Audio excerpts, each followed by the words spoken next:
పిఠాపురం శ్రీ పాదగయ పుణ్యక్షేత్రంలో వైష్ణవ సాంప్రదాయ పద్ధతిలో విష్ణు పాదాల వద్ద తీర్థవీధులు పిండ ప్రధానాలు జరుపుకుంటున్న వైష్ణవ సాంప్రదాయ భక్తుల మీద ఉమాకుకుటేశ్వర బ్రాహ్మణ సమాఖ్య దాడులు చేయడం జరుగుతుందని వైష్ణవ పురోహితులు కృష్ణమాచార్యులు పేర్కొన్నారు.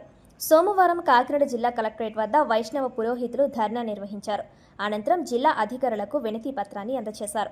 ఈ సందర్భంగా వారు మాట్లాడుతూ వైష్ణవ పద్ధతిలో పిండ ప్రదానం చేస్తున్న పురోహితులపై ఉమాకుకుటేశ్వర బ్రాహ్మణ సమాఖ్య పేరుతో ప్రైవేటు సంఘం ఏర్పాటు చేసి భక్తులకు తీవ్ర ఇబ్బందులకు గురిచేయడం జరుగుతుందన్నారు. ఆలయ అధికారులు, కొంతమంది ఆలయ అర్చకులు కూడా వీరికి మద్దతు పలకడంతో మరిన్ని ఇబ్బందులు పడవలసిన పరిస్థితి నెలకొందన్నారు.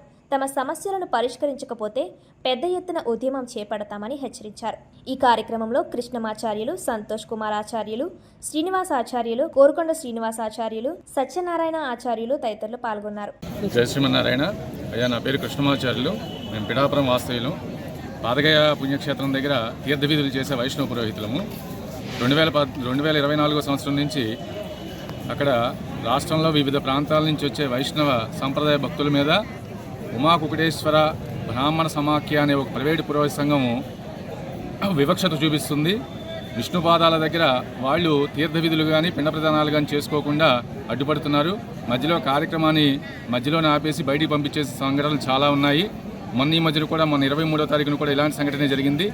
మేము ఇదే విషయం మీద ఆలయ ఈవో గారిని పలు దఫాలుగా మా యొక్క మఠాధిపతులతోనూ మా ఆచార్య సమూహంతో వచ్చి ఈవో గారిని వివరణ కోరగా ఈవో గారు మాత్రం మేము ఎవరికి ఎటువంటి ప్రత్యేకమైన అధికారాలు, గుర్తింపు కార్డులు ఇవ్వలేదు, ఇక్కడ ఎవరైనా కానీ విష్ణుపాదాల దగ్గర ఎవరైనా చేసుకోవచ్చు, ఆలయానికి నిర్దేశించిన రుసుము కట్టి వారి యొక్క టికెట్ తీసుకుని చక్కగా చేసుకోవచ్చు అని ఈవో గారు చెప్తున్నారు.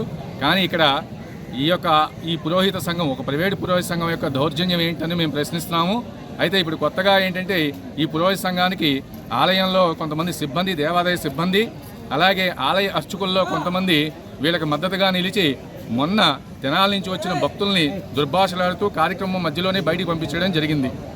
ఈ విషయం మీద మేము రాష్ట్రంలో ఉన్న పలు పార్టీలకి, అలాగే పలు నేతలకి, అధికారంలో ఉన్న కూటమి ప్రభుత్వ నేతలకి మా యొక్క సమస్యను విన్నవించుకోవడం జరిగింది. అలాగే ఇప్పుడు ఈ రోజున కలెక్టర్ గారి పేషీకి రావడం జరిగింది. కలెక్టర్ గారి పేషీలో స్థానిక బీజేపీ నేతలతో కలిసి, హిందూ సంఘాల నేతలతో కలిసి మేము మా యొక్క అభ్యర్థనని వారికి తెలియపరచు మా యొక్క సమస్యను వారికి వివరించడం జరిగింది. ఈ యొక్క సమస్యలో మాకు న్యాయం జరుగుతుందని చెప్పేసి ఆశావాహక దృక్పథంతో మేము ఉన్నాము. ఒకవేళ మాకు న్యాయం జరగని పక్షంలో ఈ యొక్క న్యాయ పోరాటాన్ని మేము ఎటువంటి పరిస్థితుల్లో ఆపేదే లేదు.